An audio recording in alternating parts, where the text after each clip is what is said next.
Oras sa DYHP, alas 5:47 sa kahaponon.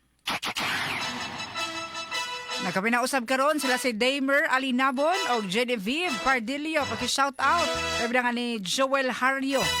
Mayang pagpabinaw ninyo din ha.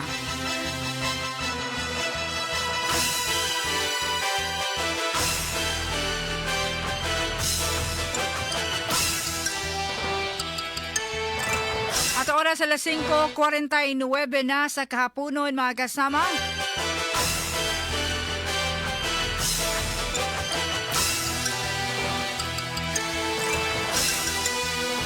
Update alang ni Adtong nahitabo nga pagpangulata o pagdunggab gamit ang botilya.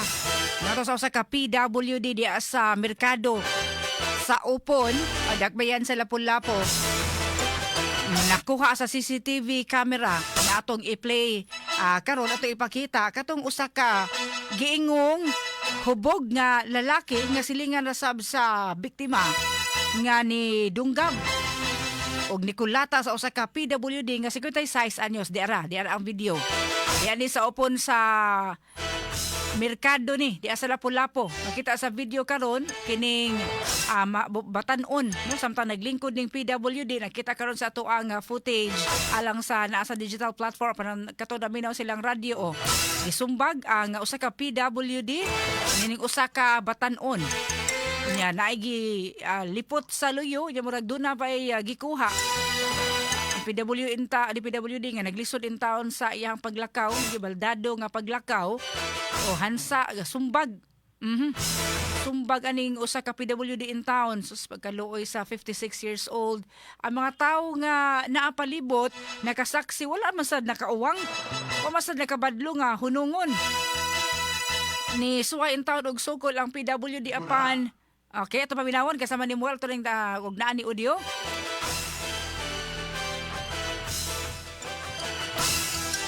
Naglamok-lamok in taon diya sa merkado, diya sa Upon.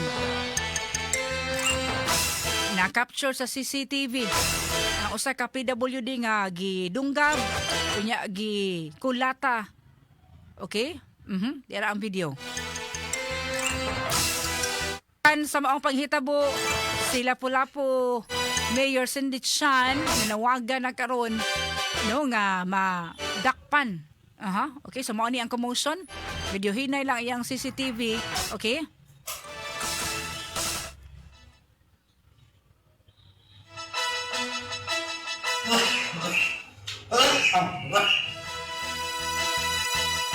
Pastilan. Nilanat gid og taas-taas pa no pipila ka minutos kay medyo agikan sa gilingkuran ni. Dunggab niya. Ito magwala, bukas sa pilya. Ano dito? Labay siya to. Nairay, buwang ibira naman siyang Nilsson na ni. Diyos ba kayo, kuwara pa siya butilya. Kuwara pa siya butilya na yun. Gusto mo tayo, tama siya rin ko na. Gato ba kayo mo ito? Nairay, buwa ko Ray. Buwa butilya ni.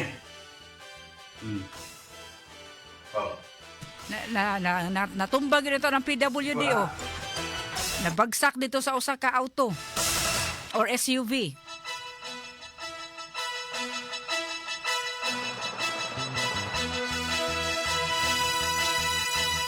Naka-create in town ni Oga kabalaka og kasagbuyo sa mga tao di ang medyo bunog na ang maong PWD na usa ka babae nga niuwang apan wa agad pa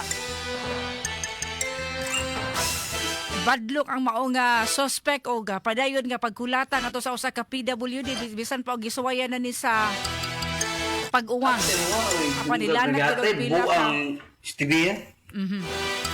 Kumikan ini mga kasama ang kagamanan sa Lapu-Lapu labi ang otoridad na nawagan na nangita na og himo nag-follow up operation aron madakpan ni nga maong suspitsado nga ni himo sa di maayo nga binuhatan nga to sa usa ka PWD nga 56 years old ug kagadi ng buntag lakip sa gisubay ni Radiman Jean Gallardo ang biktima nga 56 years old.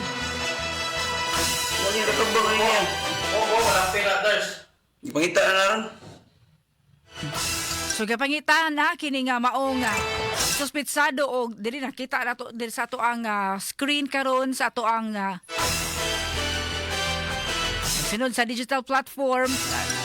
Landay goods tambalanan ang PWD. Dati man noon sa doktor.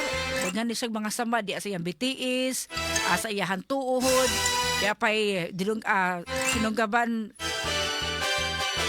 sinumbagan di sa iyahang naong. Huwag sa may ulo. O di ay tipik sa pamahayag. Sa 56 anyos nga si Jerome Candelasa sa biktima sa pagpangulata o pagpanunggab. Diya sa merkado sa Upon, Dakbayan sa Lapu-Lapu. Ang suspect na ilang nga si J. Lord Ardiente, 24 anyos, tindero sa diskutang merkado, kinsa padayon pa usab gipangita hangtod karon. Ato rin paminawon ang pagkikinabi ni kasaman Jen Gallardo nga ni duaw o ni kuha usab sa habig nining usa ka PWD. Sir Jerome, maayong buntag sa DYH Raman Cebu ug sa IFM ni Sir. Sir, nakita na mo ang post sa imong anak may tungod sa imong kahimta nga gitripingan ka ug usa ka tindero dinhi sa open merkado. Sir, naunsa man tong panghitabuha, sir? Nagpungko sa daplin na. Sige siya, pasabay-sabay ako. Dulo yan, hagag yung sumbagay. Ako, barzado mo ko. May baro ko. Kuha ko silyo niya, wala may hatag silyo, sumbagay mo. Lupin mo ko, barzado ng toon ako. Ako style, sige ako sagang sa sumbag. Nagunitan ako sa lamba. Mato, maglamba niya, barog. Kuha ko silyo, ipuak. Pangbuak, dunggab. Style ako nga, di ko maigo. Hindi na po siya. Siminto, hindi ko sagang tiil. Oh, so bisa nagigda ka gipadayon gyapon niya ang pagdunggab nimo, sir. Barog ko.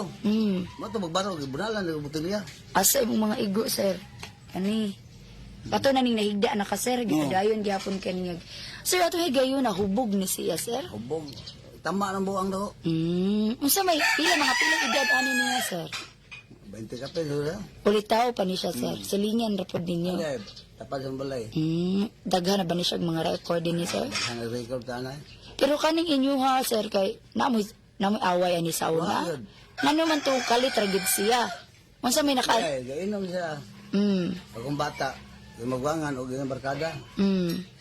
Kali dunggab, binunggab ba? Akong bata, hindagan semua. Gawa sa kadlaon. Igukod nila. Baliwan ako labot. Ako magkado. Wagas 4 na ako may tripan. So nahitabo ang inom nila anang paggagabi eh. Alas 11. Alas 12. Diya ikaw ang gibalikan di ay ani. May pagmata na ko. Nganong dunggabon ng po niya imong anak? But lang na. Kalit ra pod kaayo. Wala ni sila'y away, sir. Kapod. Pero ikaw, naglingkod ra gid ka ato niya. Merkado. Gisumbag ka niya diretso. Agad din sumagay. Bango, baro ko kay. Pero gamay ang tana ko. Sa may dagkanan ako. Way kusog. Akong style, sagang-sagang lang ba? Walay nakatabang ni mga higayon na, sir. Ang babae man, naninda. Okay, kadlawon man, sir, no? Patay ginoo, minga ba kayo?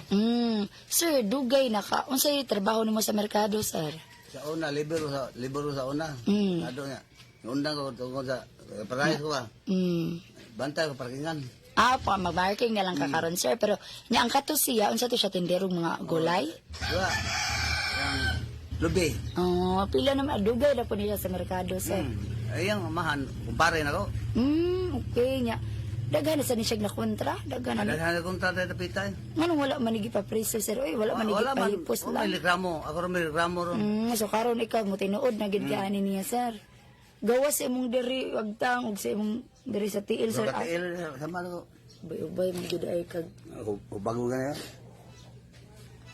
na blatter na ba ninyo, sir? Napapulis blatter ako pag ato hospital. Unsa may update sa police? Ingon ang pulis, ato ba barangay. Tulog atubang, di siya atubang yun. Isang mo kaso. Okay. Kapila na mo nakaatubang. Ato pang Martes. Kausapa, dapay duha. So, kung dili siya mo atubang, Automatic na. mo file gid mo og kaso, sir. Wala na siya nag-ulian dira sa ila. Sukad itong hitabo. Sukad sa pagpanunggab nimo. So, unsa may panawagan nimo kaharon, sir, sa ato niya? Akong hangyo niya, surrender na siya. minta sayo pa.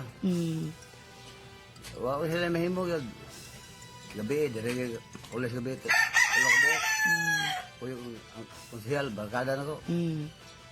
O mali, wala man sa muli. Wa po na kay bawas ang pamilya asa siya karon. Wa pod. Papa na merkado ninda. Unsa mga gitindaan ni sir? Lubi ra pod. Abotong. Ini lahing. Alay mo na iya aka na pud koron. Mo na iyang tabang-tabangan dira sa merkado. Suhulan ko sa papa. So dugay na pud na sila dira O sir. okay na. So ato igayo na hubog lang gid ni siya, nahagad ni mo isang Di pa bagay. ba? Pero wala gid mo yung pag naglali sa ni bisan sa una, sir. Wagi maglali sana. Kasi pagkaila ni maning bataa, sir. Baba garaon. Kaya nay mahubog. Deg ang hagit. May ko na ng tanaw. Ako anak din maamong to. Murag magbaoy siya, sir. Maoy. Naba ni siya yung bisyo, sir. Alis kon. May lang tanong nga madakpa na po to kay basi makabiktima na po din taong tuglain, sir ba? Ulitaw nga anak ko. Maamong ba? Maulagi basi mo balik na po to mo. Paano na po sa una-una, sir ba? Kung panawagan karon sa itong mga otoridad nga Oh, surrender.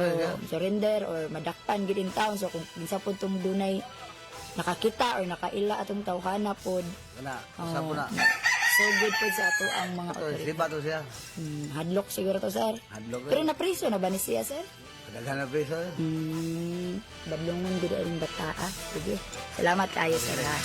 Mga kasama tibig sa pamahayag ni Radiman Jane Gallardo or sa pakigihinabi ni kasama Jane nga to sa PWD nga maoy gi hulata o gidunggap og botilya sa usa ka 24 anyos nga si J. Lord Ardiente may padayon karon gipangita sa mga otoridad di sa Dakbayan sa Lapu-Lapu ang biktima 26 years old nga baldado in town PWD Jerome Candelasa.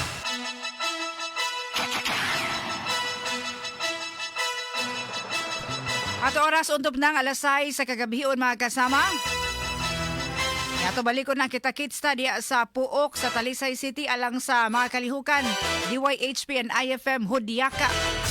Mga pabingo ug ikid sa IFM karong gabi na diya sa Puok Talisay City. Unya ta magkabaran sa IFM. Andagaw na, ready na. Naasam sila si Idol Aiko nga muhalad og mga kanta, Idol Tony, Idol Kenny, kasama JQ, kasama Remart Bugoy, Idol Boyki. Og sila si kasamang Tuwiti, og Idol Chixie, maayong gabi niyong tanan Idol Dubs. Nagpaanto po si Idol Dubs. Og ato mga kaubanan sa DYHP.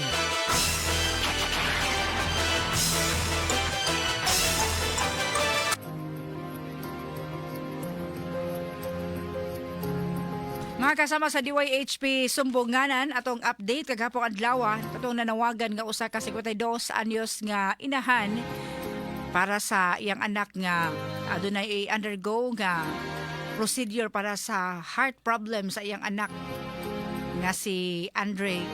Si Mrs. May Ibanez na nawagan din sa DYHP aron madugang-dugangan ang ilang panginahanglan pagpalit atong mga kahimanan alang sa ablation sa kasing-kasing sa iyang anak nga usa ka 25 anyos. Pinagi sa panawagan kagabi sa DYHP Subunganan ang pag-update niya kaninyo ato na turn over kagani ng buntag ngadto ni Mrs. May Ibanez ang 7,200 pesos nga atong natabang gikan kaninyo mga sukinti pabinaw sa inyong pag-aambag o sa inyong kasing-kasing tabang alang sa nanawagan nato nga usa ka inahan. Napa sa Dakbayan sa Subo nya kaganina ato tong refer sa og laing ahensya yawat na lang madugang-dugangan pod ang iyahapang kinahanglan nga tigumon nga ma-raise para sa iyang anak ang mga kasama. Dikan kay salamat gumikan kay laing kalampusan usab kanato sa DYHP sa tuang nahatag nga tabang maginagmay man nga tabang gikan di akadinyo ang uban mga napasupot og 5 pesos 10 pesos 14 pesos 15 pesos di apoy 500 1,000 pesos dako na kay dagig sapayan dako pasalamat ni nanawagan nato kagabi sa atong tulumanon na dugang sa iyahang natigom yawat man lang sa dugang pa nga mga endorsements nga atong nahatag kaniya dugang pa nga maduol nga mga ahensya nga makatabang kaniya dako gihapon kay igsapayan dikin kay salamat.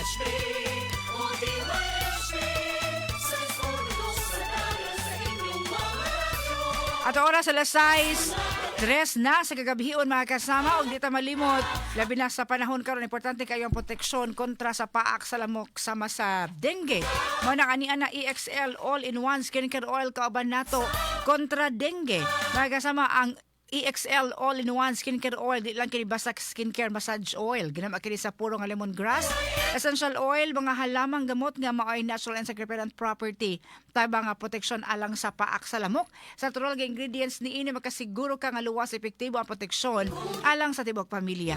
EXL all-in-one skincare oil palit na sa mga butika dool sa inyong mga lugar pwede pa sa mga butika diha or mga pharmacy sa inyong mga barangay unya sa inyong pagsuway suway gud ninyo. Ang EXL all-in-one skincare sa paghaplas ni ini maghatag kanimo calming effect gumikan sa lemongrass nya bugnaw kayo sa imong panit labi na sa pagpanghaplas ug dunay calming effect maghatag kanimo labi na kung paingon ka matulog sa paghaplas ni ini. EXL all-in-one skincare oil. Ato oras alas 6:05 na sa kagabihion samtang sa atong pagpangape mga kasama adita sa kape. Naghatag ka nato og lamian kaayo nga kape. Healthy coffee lovers mga kasama EXL Coffee Mix 17-in-1 alang ni kanaton tanan nga maayo alang sa brain health, immune function og energy level.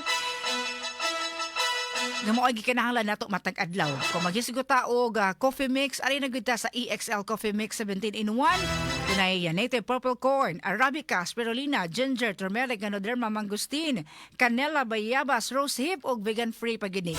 Pero maghisugot gali tag kape alita sa tinuod gyud maghatag nato og kaayuhan sa atong panglawas sa imong pagkutaw sa imong pagtimpla ni ini imo gyud nga masuta og matagamtaman ang mga nutrients nga akong giingon. EXL Coffee Mix 17-in-1 mapalit na sa mga butika dool kadinyo Evercare Pharmacy, Liluan Pharmacy, Alpha Pharmacy, Rose Pharmacy, 360 Pharmacy ug sa mga butika dool sa inyong lugar ug ma-order sab sa Facebook, TikTok, Instagram, Shopee, Lazada i-add to cart na. EXL Coffee Mix 17-in-1.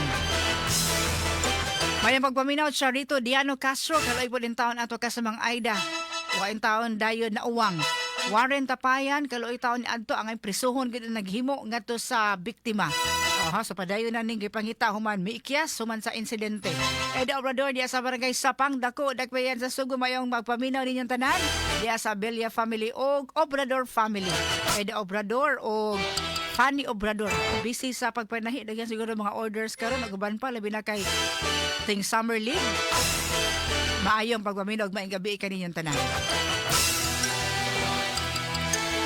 Ato oras na pupos na ato partner sa Master Control kasama Nestor Homestilio, DYHP Digital kasama Nimol James Quinones, Gerald Albios, Transmitter Site Chef Tech, Robel Boycer, Alan Taladoa, Oliver Ates, Jerome Yap, kini si Radio Man Aida de la Cruz Tampos. Manamilit na kaninyo. Mga asoy ni Kuya Gulyat, musunod na. DYHP RNN Cebu, the official #1. Radyo mo nationwide.